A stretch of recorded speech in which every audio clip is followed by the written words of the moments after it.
有時生活會發生一啲意料唔到嘅事，令我哋不安，想匿埋，避開去保護自己。但其實我哋唔一定要急住作出反應，或者過分擔心，可以先用平常心觀察同了解下。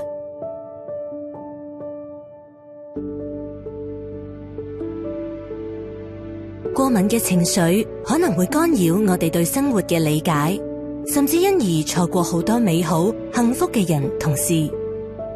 當情緒緩和落嚟，就可以更容易以開放嘅心靈去欣賞生活嘅美好，發現更多嘅小確幸。